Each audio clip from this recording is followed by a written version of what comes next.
Assalamualaikum warahmatullahi wabarakatuh.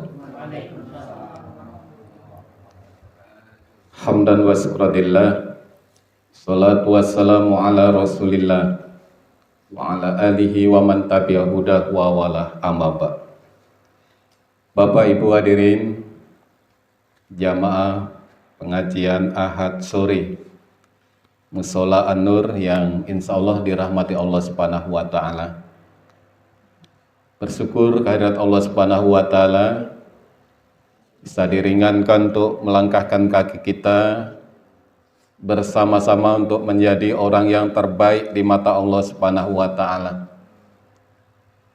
Rasul menegaskan, khairukum man ta'allamal Qur'an wa 'allamah.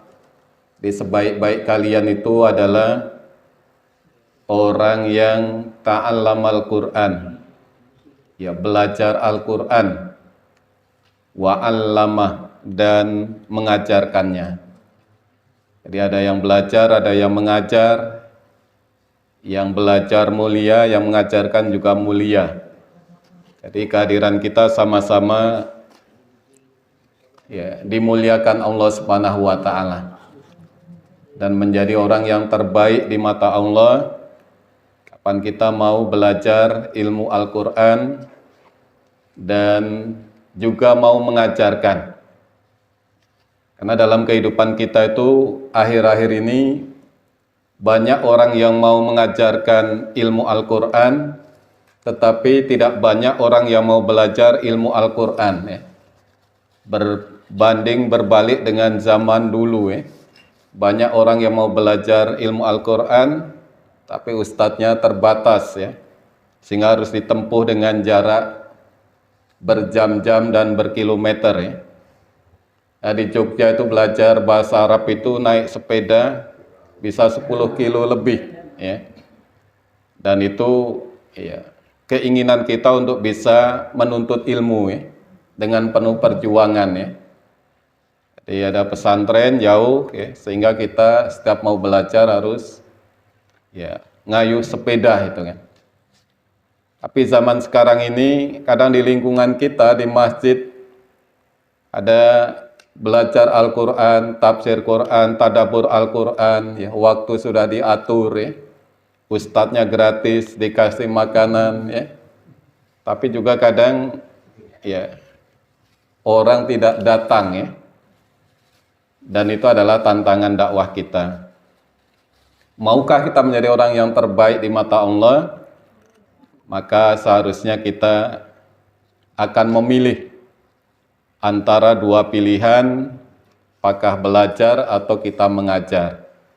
Yang mampu tentu dia akan mengajar, yang belum mampu kapasitasnya mungkin dalam taraf belajar, tapi jangan kemudian merasa kita itu kecil hati, karena sama-sama khairukum ya, akan menjadi yang terbaik.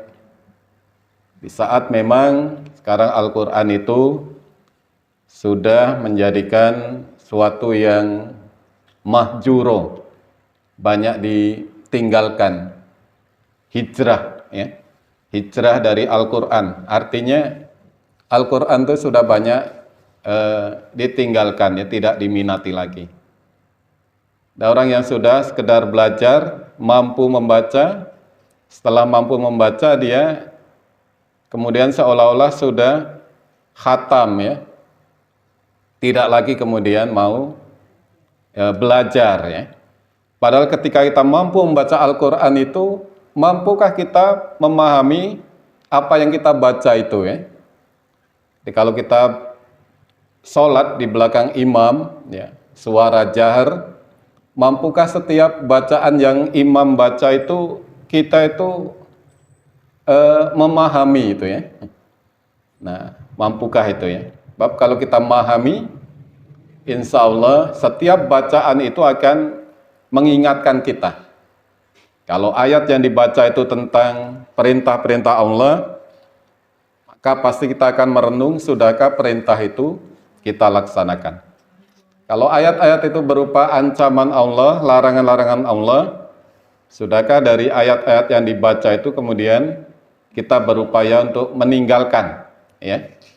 Nah, itu kalau kita paham ayat yang dibaca itu sehingga kita lebih khusyuk di dalam kita sholat, ya. Dan itu harapan kita, ya. Kita belajar ilmu Al-Quran, terutama dari sisi bahasa, tafsir Al-Quran, agar memang Al-Quran itu mampu menjiwai dalam kehidupan kita, ya. Karena kadang banyak kita disinggung Al-Quran, tapi kita tidak tersinggung, ya. Misalnya ketika ada ayat yang bicara ala laknatullahi ala dzalimin. Ketahuilah bahwa laknat Allah bagi orang yang zalim misalnya. Sementara dalam kehidupan sehari-hari, ya, perilaku kita zalim itu kan. Zalim terhadap diri sendiri, zalim pada keluarga, anak, istri, zalim pada orang lain kan. Tapi ayat itu kita baca berulang-ulang, ya, tidak mempengaruhi jiwa kita. Kenapa? Karena kita tidak paham itu. Ya. Dan itu adalah salah satu kelemahan kita. Karena hanya di antara kita tuh belajar Al-Quran yang penting bisa membaca, suara bagus, atau bahkan ada yang kemudian targetnya hafiz, ya, 30 juz itu kan. Ada orang tuh hafiz 30 juz tapi dari bacaan yang dihafal itu ya tidak paham juga.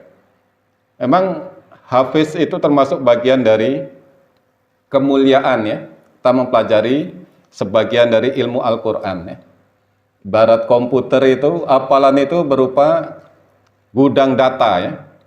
Jadi data-data itu ada di memori otak kita. Jadi kalau diputar ayat sekian kan, ya, dia akan muncul itu kan. Tapi data itu tidak akan bermakna kalau tidak diolah. Untuk apa data itu kan? Nah, mengolahnya itu dengan kita memahami, ya, hafalan-hafalan itu sehingga hafalan itu akan mempunyai implikasi terhadap kehidupan kita sehari-hari, ya. Bapak Ibu sekalian, itu diantara, ya, kenapa kita harus rujuk ilal Quran, kembali pada Al-Quran, terutama dari sisi aspek bahasa, karena memang Al-Quran itu Allah turunkan melalui bahasa Arab, ya, bukan bahasa kita. Kalau zaman Rasulullah, ya, begitu turun ayat, ya, bangsa Arab itu langsung paham itu kan, karena bahasa mereka gitu kan. Tapi kalau kita itu karena bukan bahasa kita, ya memang kita harus belajar bahasa Arab untuk memahami ayat-ayat Al-Quran tadi, ya. Dalam waktu yang relatif singkat ini, mari kita, ya, jangan melihat hasilnya, tapi setiap upaya kita untuk belajar, usaha kita itu bernilai ibadah, ya. Apalagi berkaitan dengan Al-Quran, ya. Membacanya, ya, kemudian menghafalnya, mentadaburinya, ya, memahaminya, ya, kemudian apalagi mengamalkan dalam kehidupan kita.